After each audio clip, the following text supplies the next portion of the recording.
When you arise in the morning, think of what a precious privilege it is to be alive. As you may know, Marcus Aurelius was a great Roman emperor and an eminent philosopher. He emphasized the importance of waking up early, incorporating this habit into a morning routine designed to enhance daily tasks. It's crucial to say that sleep is an energy-restoring experience, not a waste of time or a period of laziness. So this period contributes significantly to your life's achievements. And this video will explore 10 key Stoic principles on how you can cultivate mornings that align with your long-term goals. Remember, great achievements are realized through incremental, small yet persistent routine changes. Let's begin. The only thing I ask of you is not to skip this video in any way. If you're here, consider yourself different from the majority. Consider yourself an exception. Now act like one and don't skip any part of the content. 1. Find your Ikigai. Ikigai is a Japanese theory of well-being that can make your mornings more productive. This word means something like reason for being, and if you find your life's purpose, you will certainly have more motivation to wake up. Focused and productive mornings lead to focused, productive and successful days, which inevitably create a successful existence, just as unfocused, unproductive, and mediocre mornings lead to unfocused, unproductive, and mediocre days, and ultimately a mediocre quality of life. Ikigai is defined as the reason why you wake up in the morning, which can be seen as your purpose in life. Marcus Aurelius believed that each of us has a purpose, something we were created for, and it is our duty to fulfill that purpose with effort and honor, because it is the purpose that makes you get out of bed in the morning. To face another day, your Ikigai can be anything, something you enjoy and haven't done in a long time, a new skill you want to develop, or anything that provides you with a meaningful reason to keep your motivation alive. The best way to find your Ikigai is by asking yourself, if I had more time, what things could I do?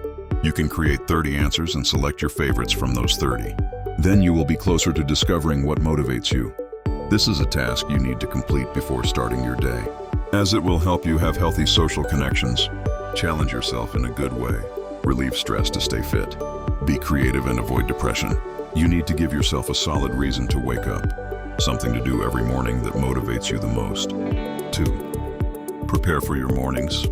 In the words of Marcus Aurelius, all our efforts must be directed toward the end, or we will act in vain. If it's not right in the end, it will fail completely. Becoming a morning person requires more effort than just setting the alarm for 5 and hoping for the best. People who have decided to make the most of their mornings not only have a routine when they wake up, but also before going to sleep. While you have no control over your consciousness while you are sleeping, you definitely have control over your nighttime activities. That will make you get out of bed. You can start by minimizing TV and phone time before bedtime. Make a commitment to yourself. Start tonight. Don't stay on your phone when lying down. Get your setting ready for tomorrow. For example, if you want to go to the gym, set aside your workout clothes before going to bed. Arranging your clothes the night before you save energy the next day. If you go to the gym in the morning, it will be hard to skip the workout when your clothes and sneakers are in your room, ready for you to wake up. This is a 2-minute exercise that will save your energy in the morning. A person with unresolved problems, whether financial, relationship, or work-related, cannot sleep well. Their minds don't rest. You've probably been through this before, laying your head on the pillow and reliving the situation countless times. It's better to spend the necessary time to resolve any problems you can before going to bed. If you have problems that you can't solve immediately or that are out of your control, before going to bed, practice deep breathing, calmly inhaling and counting to 5, and then exhale all the air while silently counting. By doing this simple exercise, your body understands that there is no danger and you can relax, increasing oxygen intake into the body. Your muscles become less tense, your heart rate slows down, and you are invaded by an inner sense of peace. Your mind needs to slow down for you to have a good night's sleep. And this will directly impact your morning by making small sacrifices. You can be on the right path to becoming a morning person and squeezing the most out of your day to be more productive. 3. Avoid distractions after waking up. Marcus Aurelius says focus on every minute, like a man, and on doing what's in front of you, and freeing yourself from all other distractions. Some mornings when we wake up, we are pulled in several different directions without even realizing where we are going. You often get distracted by all kinds of things, like random videos on your WhatsApp feed, a new episode of your favorite series, tragic news channel, your Instagram text messages. There are dirty dishes in the sink, unpaid internet and electricity bills. Even today, there are dozens of means of communication and mental stimuli. No matter how early you wake up, you will be distracted, and there are days when you are convinced that the world is conspiring to disrupt your focus and preventing you from accomplishing anything substantial. Most of the time, the things that distract us function as productive procrastination. These are useful things that need to be done, but not necessarily something we should focus on at that moment. We end up getting busy and neglecting our real goal. If you're waking up early, you're waking up for a reason, which is to make the most of the extra time to do things you love before being drawn into the demands of your daily life. Or, wake up consistently according to Marcus Aurelius. You should build your life action by action and be content if each one achieves its goal as far as possible. And no one can stop you. The degree to which you take responsibility for everything in your life is precisely the degree of personal power you need to change or create anything you want. If you truly want to wake up early every day, then you have to do it consistently. To make it part of your routine, you need to develop your self-discipline. Self-discipline is nothing more than the habit of consistency, finding the motivation to do something repeatedly until you do it automatically and start seeing results is what needs to be done. What's in your book, The Miracle Morning, tells us that we need to be consistent in the first 30 days. To develop this new routine, we need to divide the 30-day deadline into 3 phases of 10 days each. Each of these phases presents a different set of emotional challenges and mental obstacles to maintaining the new habit. The first 10 days of implementing any new habit, or getting rid of any old habit, can seem almost unbearable, and it really is. The desire to quit will be persistent. If your new habit is to wake up early during the first 10 days, your experience might be something like this. Oh God, it's already morning. I don't want to get up, I'm too tired. I need more sleep, where's the coffee? And then we hit the snooze button. The problem for most people is that they don't realize that these first, seemingly unbearable 10 days are only temporary. After getting through the first 10 days, the hardest 10 days, you move on to the second phase of 10 days, which is considerably easier. Although days 11 to 20 are not unbearable, they are still uncomfortable and will require discipline and commitment on your part. But by this time, you will already be getting used to waking up early. You will have developed some confidence and made positive associations with the benefits of your habit. So stay committed. Phase 3 is also where real transformation occurs. You go from having an identity that says, I'm not a morning person too. I am a morning person too. I am a morning person. Instead of dreading the alarm clock in the morning. Now when the alarm goes off, you're excited to wake up and get going. Because you've been doing it for over 20 consecutive days. You're starting to see and feel the benefits, realize that the whole process happens, so that you incorporate being a morning person into your identity. And once you achieve that and identify with it, it becomes easier to act that way.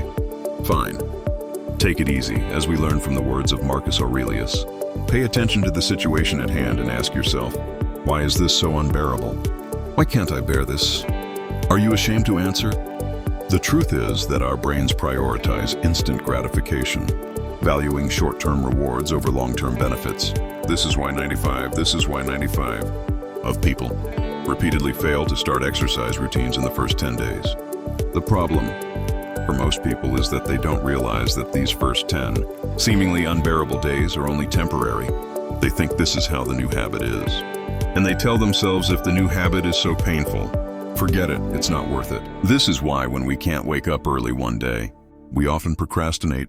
We tell ourselves that we'll start waking up early next Monday or next month. We need to understand that our ability to persist is what turns us into disciplined and strong individuals. Life is not linear, and we have so little control over our lives.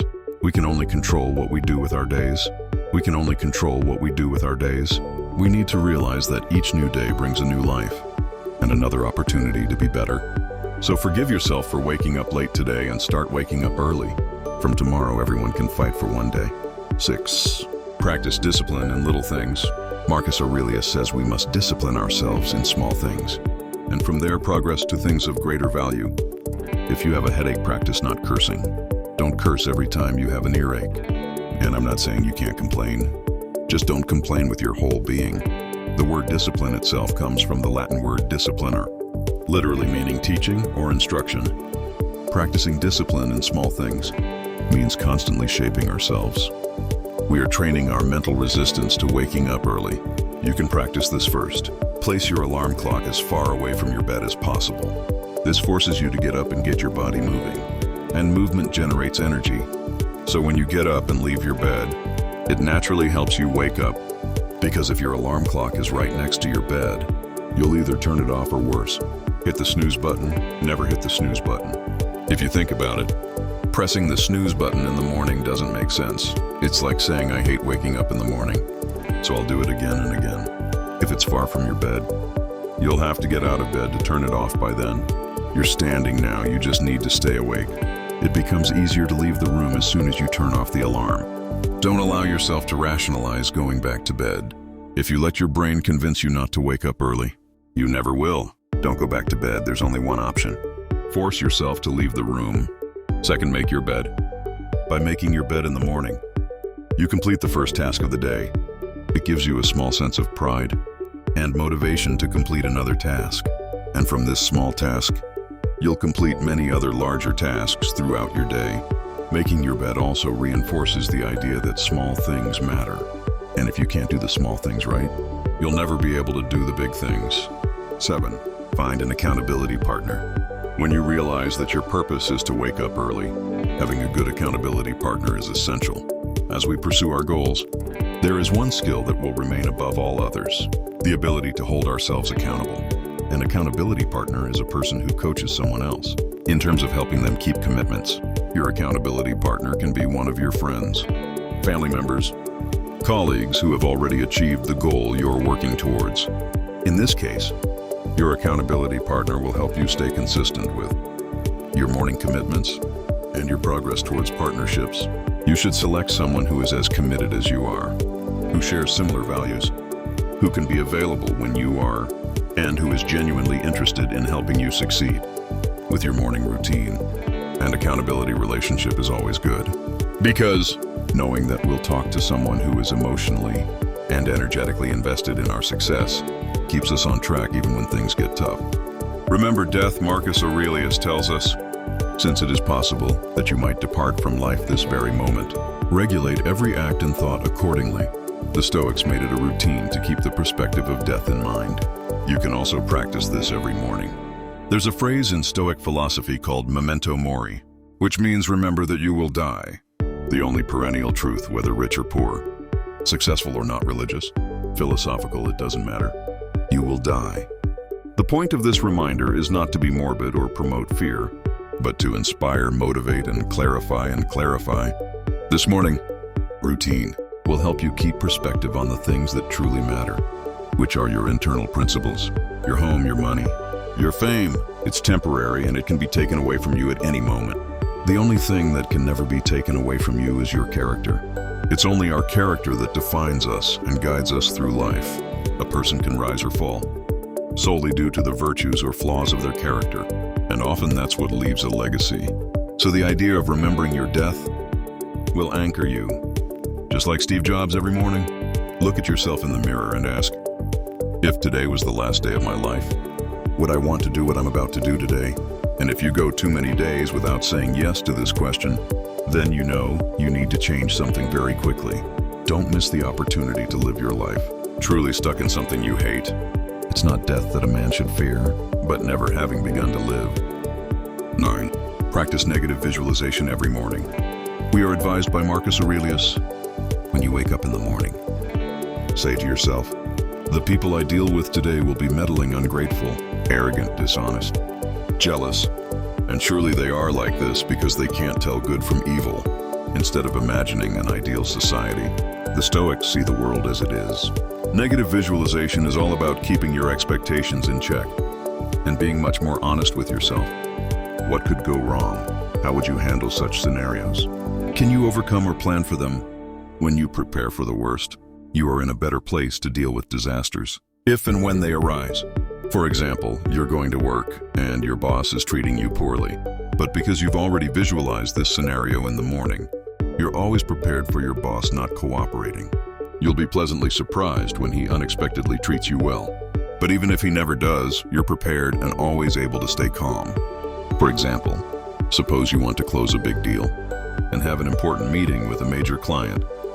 In the morning, you've already thought about the possibility of getting very nervous and stuttering, or the client having many questions because your presentation isn't clear. However, as you've anticipated this situation and mentally prepared to deal with the anxiety, you remain composed, control your emotions, and can deliver a successful presentation. Visualizing negative occurrences makes you less fearful of them. It makes you less anxious when they happen, and mentally prepares us to handle the crisis if they arise. Appreciate your life, and our final quote in this Marcus Aurelius video. He says to the gods, "I am indebted for having good grandparents, good parents, a good sister, good teachers, good associates, good relatives and friends. Almost everything is good." Marcus Aurelius is very honest and humble about how he learned to develop his values and ethics, and shows a lot of gratitude to those who helped him become himself. We can also replicate this by keeping a gratitude journal. Maintaining a gratitude journal is a simple process. Gratitude doesn't need to be reserved for life's big things. The habit of being grateful starts with appreciating all the good things in life and recognizing that nothing is too small to be grateful for. Every day, you should choose 3 to 5 things you're grateful for and write them down in a notebook or journal. So if you've had a tough day at work, focus on returning home to your family or your pet, or simply be grateful for being alive. Appreciating your life before going to bed not only provides you with a peaceful night's sleep, but also gives you a reason to wake up confidently, to face the new challenges of the day. Remember that your first thought in the morning is often the last thought you had before going to bed. We've all had nights when we were so excited about a trip, a new job, or a vacation that we could hardly sleep. As soon as the alarm went off, you jumped out of bed super excited. And the same goes if your thought before sleep is, wow. When you wake up, your first thought will be, it's time to get up, I just want to keep sleeping. So decide to create a positive expectation every night, consistently for the following morning. Be grateful, forgive yourself for the day's failures, and commit to doing your best in the new day that will come. I'm so tired, I can't believe I have to wake up early tomorrow. Things do not change, we change. And if you like this video, be sure to check out our full playlist on Stoicism. Help us spread this philosophy. Thanks for watching. Don't forget to like the video and subscribe to the channel. If this content was rewarding for your life, I'll leave 2 videos here that you might be interested in watching. See you soon.